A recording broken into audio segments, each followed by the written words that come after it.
আসসালামু আলাইকুম। আমি হানিফ ফয়সাল। ইআইসিটির স্পেশাল সিকিউ সলভ কোর্সে তোমাকে স্বাগতম। আজকে আমরা কথা বলবো তোমাদের আইসিটি বইয়ের চ্যাপ্টার 4 অর্থাৎ HTML এর সিকিউ সলভ নিয়ে। আমরা আজকে কথা বলবো ঢাকা বোর্ড 2019 সালে এসএসসি পরীক্ষায় যে কোশ্চেনটা আসছিল HTML হতে তার পূর্ণাঙ্গ সমাধান নিয়ে। আমরা চ্যাপ্টার 4 এবং চ্যাপ্টার 5 প্র্যাকটিক্যালি সলভ দেখানোর চেষ্টা করব। কারণ এখানে বিভিন্ন বই এবং ভিডিওতে টুকটাক কিছু ভুল আছে যে ভুলগুলো সলিউশনে আসলে করা ঠিক নয়। তো আমরা সেই ভুলগুলো প্র্যাকটিক্যালি সলভ করার চেষ্টা করব আসলে কিভাবে লিখলে টেবিলটা একেবারে প্রশ্নের মতো হয়। ওকে, তো আজকে আমরা সলভ করতে যাচ্ছি এইচএসসি 2019 2019 সালের এইচএসসি পরীক্ষায় যে কোয়েশ্চেনটা আসছিল ঢাকা বোর্ডে তা হলো এটা। এখানে দেখো প্রথম চিত্রতে দেওয়া আছে কি একটা ওয়েব কাঠামো দেওয়া আছে, দ্বিতীয় চিত্রতে একটা টেবিল দেওয়া আছে, টেবিলের একটা হেড ক্যাপশন আছে, টেবিলের দুইটা সারি আছে, দুইটা কলাম আছে। ওকে, এখন দেখো কোয়েশ্চেনটা কি ছিল, তাদের কোয়েশ্চেনটা ছিল www.board.edu ওয়েবসাইটের মাধ্যমে আইসিটি নম্বর দেখতে হলে বোর্ডের উপর ক্লিক করতে হবে। তারা বলছে দেখো একটা ওয়েব লিঙ্ক দিয়ে রাখছে যে এত ওয়েবসাইটের মাধ্যমে আইসিটি নম্বর দেখতে হলে বোর্ড এর উপর ক্লিক করতে হবে। বেশ ভালো কথা। এখন এফটিপি কি, এফটিপি কি তুমি জাস্ট এটা বলবা। এফটিপি পূর্ণ হলো ফাইল ট্রান্সফার প্রোটোকল, ইন্টারনেট মাধ্যম ব্যবহার করে ফাইল আদান প্রদান করার জন্য এফটিপি ব্যবহার করা হয়। That's enough. আমি আবার বলছি, এফটিপি হলো ফাইল ট্রান্সফার প্রোটোকল, তুমি এটা অবশ্যই বলবা। এবং ইন্টারনেটের মাধ্যমে ব্যবহার করে ফাইল আদান প্রদান করার জন্য কি এফটিপি ব্যবহার করা হয়, তুমি চাইলে এটা বলে দিতে পারো। বেশ ভালো কথা। ওয়েবসাইট ও ওয়েব পেজ এক নয়, ব্যাখ্যা করো। হ্যাঁ, ওয়েবসাইট এবং ওয়েব পেজ এক নয়, তুমি ওয়েবসাইটের টুকটাক বর্ণনা দিবা এবং ওয়েব পেজ সম্পর্কে একটু জাস্ট বর্ণনা দিবা। That's enough. যেমন ওয়েবসাইট হলো একই ডোমেনের অধীনে একাধিক ওয়েব পেজের সমষ্টি, এটাকে আমরা ওয়েবসাইট বলি। অপরদিকে ওয়েব পেজ হলো HTML নামক মার্কআপ ল্যাঙ্গুয়েজের উপর ভিত্তি করে তৈরিকৃত একটা ডকুমেন্ট। তুমি আরেকটা স্টেপ লিখতে পারো যে প্রতিটি ওয়েবসাইটে একটি ইউনিক নাম থাকে। হ্যাঁ, ওয়েবসাইটে কিন্তু একটা ইউনিক নাম থাকে আর একটা ওয়েব পেজে একটা ইউনিক ওয়েব অ্যাড্রেস থাকে। ওকে, এই দুটো পয়েন্ট তুমি চাইলে একটু বলে দিতে পারো, প্রয়োজন হয় তুমি এক্সাম্পল দিয়ে দিতে পারো, তাও হয়। ওকে, কিন্তু এই দুইটা পয়েন্ট অবশ্যই বলে দিতে পারো। তারপর দেখো চিত্র একে কোন ধরনের ওয়েব স্ট্রাকচার ব্যবহার করা হয়েছে, ব্যাখ্যা করো। চিত্র একে কোন ধরনের ওয়েব স্ট্রাকচার হয়েছে, দেখো তো আমরা চিত্র একে ফিরে যাচ্ছি। চিত্র এক কোথায়, এই দেখো তৃতীয় নম্বর কোয়েশ্চেন ছিল এটা, চিত্র একে কোন ধরনের ওয়েব স্ট্রাকচার ব্যবহার করা হয়েছে ব্যাখ্যা করতে বলা হয়েছে। বেশ ভালো কথা। এখন দেখো এখানে তো একটা হোম পেজ, মনে রাখবা হোম পেজ নির্ভর ওয়েব কাঠামো মানে কি হায়ারার্কিক্যাল ওয়েব কাঠামো। এখন কোশ্চেনটা হলো চিত্র একে কোন ধরনের ওয়েব স্ট্রাকচার ব্যবহার করা হয়েছে। এক্ষেত্রে তুমি নিচে বর্ণনা করা হলো অমুক টমুক অযাচিত কোনো কথা না বলে তুমি সরাসরি মেইন কিওয়ার্ডে হিট করতে হবে। তোমাকে বলতে হবে চিত্র এক ট্রি বা হায়ারার্কিক্যাল স্ট্রাকচার ব্যবহার করা হয়েছে। ওকে, তারপর তুমি বর্ণনা দেওয়া শুরু করো যে হায়ারার্কিক্যাল ওয়েব কাঠামো কী। যেমন যে ওয়েবসাইটে হোম পেজে সমস্ত ডকুমেন্ট পূর্ণাঙ্গ চিত্র সংক্ষিপ্ত আকারে থাকে এবং ওয়েব পেজগুলো শাখা প্রশাখা সাজানো থাকে, তাকে ট্রি বা হায়ারার্কিক্যাল ওয়েব কাঠামো বলে। এই বিষয়ে তোমার বই যে বিষয়টা লিখেছে তুমি চাইলে এটা লিখতে পারো। আর ট্রি কাঠামোতে সমস্ত ডকুমেন্ট কি পূর্ণাঙ্গ চিত্র সংক্ষিপ্ত আকারে থাকে, এটা ভালো কথা। আবার বিস্তারিত তথ্যের জন্য কি হোম পেজের লিঙ্ক ব্যবহার করে পরবর্তী পেজগুলোতে যাওয়া যায়। মানে হোম পেজ থেকে তুমি কি যে কোনো পেজে সরাসরি যেতে পারো, আবার যে কোনো পেজ থেকে সরাসরি হোম পেজে ব্যাক করতে পারো। ওয়েবসাইটের কাঠামোর মধ্যে ট্রি কাঠামো অবশ্যই সবচেয়ে সহজ এবং মোটামুটি বেশ ভালো জনপ্রিয়। বেশিরভাগ অনলাইন সিস্টেম এ ধরনের ওয়েব কাঠামো ব্যবহার করে থাকে। তুমি এটা বলে দিতে পারো যে এটা কিন্তু এমসিকিউ কোশ্চেন করা হয়, অনলাইন সিস্টেমে কোন ধরনের ওয়েব কাঠামো সবচেয়ে বেশি ব্যবহার করা হয়, হোম পেজ নির্ভর ওয়েব কাঠামো বেশি ব্যবহার করা হয়। ওকে, দ্যাটস এনাফ। তুমি জাস্ট এটা বললা। যেমন তারপর তুমি বললা যে হোম পেজে ক্লিক করলে পেজ ওয়ানে যাওয়া যায়, পেজ টু পেজ থ্রি এগুলোতে যাওয়া যায়, page two page four page five এগুলো থেকে কি হোম পেজে ফিরে আসা যায়। এগুলো তুমি জাস্ট বলবা, প্রশ্নে যা থাকবে তুমি তাই বলবা।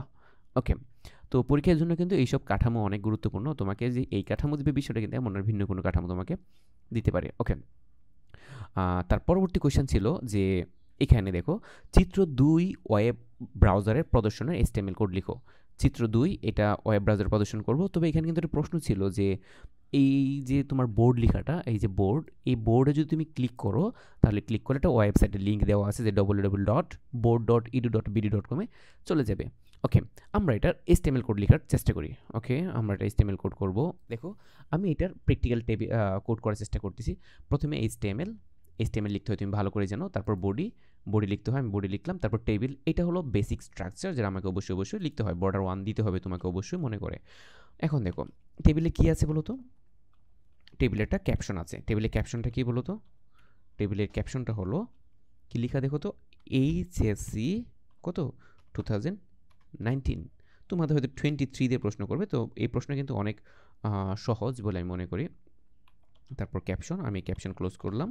ওকে, তারপর দেখো এই টেবিলে প্রথম কাজ হলো কয়টা সারি কয়টা কলাম তোমাকে ধরে নিতে হবে। টেবিলের সারি হলো কয়টা, এই যে একটা, এই যে একটা। টেবিলের সারি হলো 2টা। এখন দেখো আমি তাহলে দুইটা সারি যেতে হবে, তাহলে আমি প্রথমে টিআর নিচ্ছি। টিআর নেওয়ার পরে প্রথম সারিতে একটা মাত্র ডেটা আছে, যেহেতু এখানে টিএইচ বা লেখাটা বোল্ড না নর্মালি, সো আমি এখানে টিডি নিচ্ছি। তো টিডি এখানে কি সে দুইটা সারি জায়গা দখল করেছে, সো তোমাকে লিখতে হবে, সো তোমাকে লিখতে হচ্ছে কি কল স্প্যান, তুমি লিখবা কল স্প্যান কত, কল স্প্যান 2। ওকে, কল স্প্যান 2 দিলাম। দেওয়ার পর কি লিখতে হবে, আমাকে লিখতে হবে আইসিটি, এবং আইসিটি লেখাটা কি করা, সেন্ট্রালাইজড করা, রাইট। ওকে, আমি স্ল্যাশ টিডি। ওকে, তারপর এখানে দেখো এটা কি সেন্টার করো না, তুমি তাহলে এখানে এখানে তুমি লিখে দিতে পারো অ্যালাইন। অ্যালাইন কি দিবা বলো তো, সেন্টার। এখন মজার বিষয় হলো এই অ্যালাইন যদি তুমি টিআর এর ভেতরে দিয়ে দাও তাও কিন্তু চলবে। সেন্টার আমি লিখলাম যে অ্যালাইন সেন্টার। ওকে, তাহলে দেখো আমি কি করেছি, আমি এখানে যা করলাম, এখানে TR align center colspan 2 ছিল, সো এটা আসছে। ওকে, আমরা পরে দেখবো যে এটা আসলে কি কতটুকু কাজ হয়েছে। ওকে, এটা আমরা আপাতত ডেমো করতেছি, কিন্তু এখানে একটা লক্ষণীয় বিষয় হলো যে এই টেবিলটা কিন্তু নর্মাল টেবিলের না। নর্মালি যদি আমরা টেবিল করি তাহলে কিন্তু ওই যে দেখো দ্বিতীয় যে শাড়িটা আছে, দ্বিতীয় শাড়িটা যেমন দেশমিন হলো যে এইটা, দ্বিতীয় শাড়ি কিন্তু যথেষ্ট বড়। এটা কিন্তু নর্মাল টেবিল লিখলে বাপে জিন্দেগিতেও সে এভাবে বড় হবে না। এই শাড়িটা যতটুকু বড় বা যতটুকু স্পেস নিয়ে তৈরি করা, এই শাড়িটা কিন্তু ততটুকু স্পেসের না। তোমাকে চিন্তা করা উচিত। আবার তুমি যদি নর্মালি টেবিল লিখো তাহলে কিন্তু এই যে টেবিলটা উইথ, টেবিলটা কিন্তু যথেষ্ট প্রশস্ত, টেবিলটা যে যতটুকু বড়, হ্যাঁ, এটাকে আমরা উইথ বলি, এটা কিন্তু যথেষ্ট বড় এভাবে নর্মাল টেবিল লিখলে হবে না। তো আমি তোমাকে প্রথমে নর্মাল টেবিল লিখে দেখাচ্ছি, তারপর আমরা এররগুলো বের করবো। নর্মালি বই যেভাবে লিখে আছে এগুলোর মধ্যে কিছু ত্রুটি ছিল, ত্রুটিগুলো আমরা বের করে আমরা কারেক্টভাবে লেখার চেষ্টা করব। ওকে, তারপর দেখো আমরা এখানে কি লিখবো বলো তো, দ্বিতীয় সারিতে কে আছে, আমাদের আমাদের আমাদের টিআর ক্লোজড, আমাদের প্রথম সারি শেষ। এবার আমরা দ্বিতীয় সারির কাজ করব। হ্যাঁ, ধরো আমি একটা স্পেস দিয়ে নিলাম। দ্বিতীয় সারিতে কে আছে দেখো, দ্বিতীয় সারিটা কিন্তু নর্মালি যথেষ্ট বড়, সো এখানে আমরা হাইট ইউজ করতে হবে। আমরা এগুলো হাইট মাইট ছাড়া নর্মালি বই যে কাজগুলো করে এগুলো করার চেষ্টা করতেছি। দেখো আমাকে লিখতে হবে টিডি, টিডি দিয়ে কি লিখবো আমরা, সাবজেক্ট, রাইট। আমরা লিখলাম সাবজেক্ট। ওকে, টিডি ক্লোজড। নর্মালি তোমার বই এটা লেখা আছে, এখানে কি করা আছে, এখানে অ্যালাইন করছে সেন্টার, তো অ্যালাইন আমরা এখানে মেরে দিলে হয়ে যায় অ্যালাইন সেন্টার। এখানে যদি আমরা রেখে দিই অ্যালাইন সেন্টার, তাহলে এই সারিতে যতগুলো ডেটা থাকবে তারা সবাই সেন্টারাইজড হয়ে যাবে। হ্যাঁ, তো আমি এখানে লিখে দিতে পারি অ্যালাইন সেন্টার আছে, আমরা পরে লিখতেছি, আমরা সবগুলো ভুল ধরার চেষ্টা করতেছি। এটা লিখলাম, তারপর আমি এটাকে কপি করে আমরা আবার এখানে লিখলাম হলো কি, দেখো পরবর্তী সারিতে আছে কি, সাবজেক্টের পরে হলো বুক ও বোর্ড, আমরা লিখলাম আর বোর্ড। এখন দেখো আমার এই সারির কাজ শেষ, তার মানে হলো যে আমি আবার এই চান্দকে ক্লোজ করে দিচ্ছি। ওকে, আমি এটা ক্লোজ করলাম, তাহলে তো টেবিল হয়ে যাওয়ার কথা।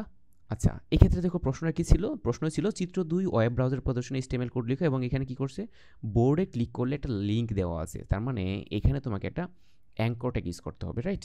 সো আমরা এখানে অ্যাঙ্কর ট্যাগ আমরা জানি লিঙ্ক তৈরি করার জন্য HREF দিয়ে আমরা কি দিব, ডাবল কোটেশন দিলাম। দেওয়ার পর আমরা যে লিঙ্কটা এখানে লেখা থাকবে, যেমন কি লেখা আছে www ডট কি লেখা বোর্ড ডট, হ্যাঁ বোর্ড ডট edu.bd, হ্যাঁ এতটুকু লেখা আছে, বেশ ভালো কথা। আমরা এতটুকু লিখে নিলাম। লিখে নেওয়ার পরে দেখো আমি দেখাচ্ছি এখানে যেহেতু এটা সীমানা বাইরে চলে যাচ্ছে, এটা লেখার পরে আমাকে এটা দিতে হবে, এবং এটা একটা ফরম্যাটিং টেক্সট, সো আমাকে এখানে এটা দিয়ে দিলাম। ওকে, তাহলে আমি দেখো কী করেছি, বোর্ডের ক্ষেত্রে তারা যে বলেছিল বোর্ডে ক্লিক করলে লিঙ্ক হবে, সো আমরা এই কাজটা করলাম। দেখো টিডি বোর্ডের একটা অ্যাঙ্কর টেক্সট সেট করে দিলাম, রাইট।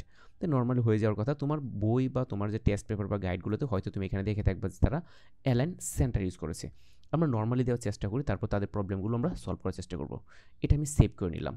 আমি যদি এখানে কোডটা এভাবে লিখি তাহলে এইটার জন্য এটা HTML কোড দ্বারা আছে এমন।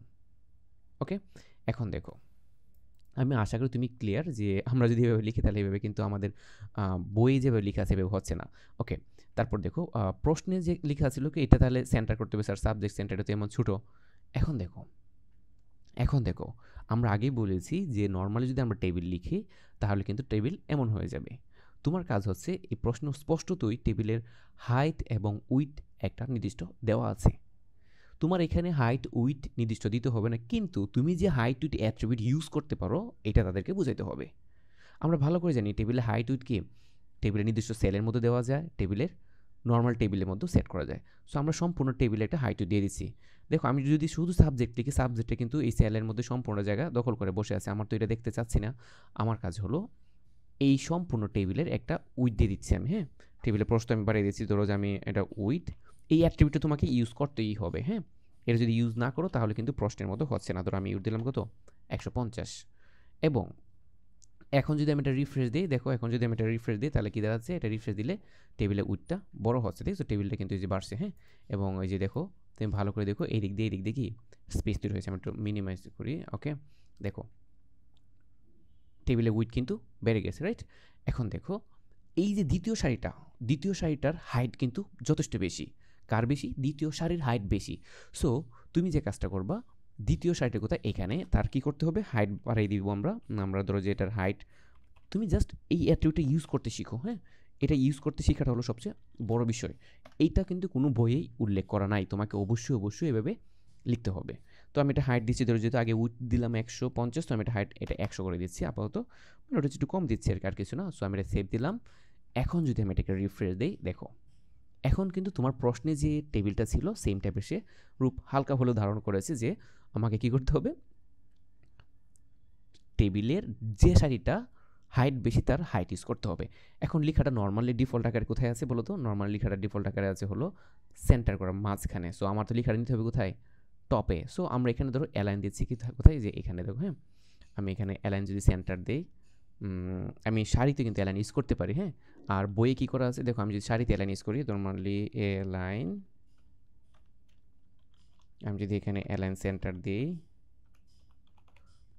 ওকে আমি অ্যালাইন সেন্টার দিলাম এবং আমি যদি এটাকে রিফ্রেশ দিই, দেখো সে সেন্টারাইজড হয়ে গেল। তুমি ভালো করে দেখতে পারতেছো অ্যালাইন সেন্টার ইউজ করলে নর্মালি সেলের মাঝখানে চলে আসে, কিন্তু প্রশ্নে কিন্তু লেখাটা নর্মালি মাঝখানে নাই, লেখাটা মাঝখানে কিন্তু এটা উপরের দিকে মাঝখানে, মানে টপ লেভেলে মাঝখানে। সো তোমাকে আরেকটা অ্যাট্রিবিউট ইউজ করতে হবে, এটার নাম হলো ভি অ্যালাইন। দেখো আমি যদি এখন ভি অ্যালাইন দিই, ভি এ লাইন, আমি এখানে ভি অ্যালাইন ইউজ করবো কোথায়, এটা হবে আমার টপে নিব, রাইট? আমি টপ লিখলাম। এখন দেখো আমরা কি ইউজ করছি একটু ভালো করে দেখো, এই সারিটা দ্বিতীয় সারিটা আমরা কি করব, সেন্টার করব ডেটাগুলোকে এবং এটা টপে সেন্টার করব। সো আমি লিখলাম কি ভি অ্যালাইন টপ, তুমি টপে অ্যালাইন কি সেন্টার, টপে সেন্টার বরাবর পজিশন নিবা। আমি এটাকে সেভ দিলাম। সেভ দেওয়ার পর দেখো এখন যদি আমি এটা রিফ্রেশ দিই, দেখো প্রশ্নে যেভাবে উল্লেখ করা ছিল সে কিন্তু ওইভাবে পজিশন নিয়ে নিল, রাইট?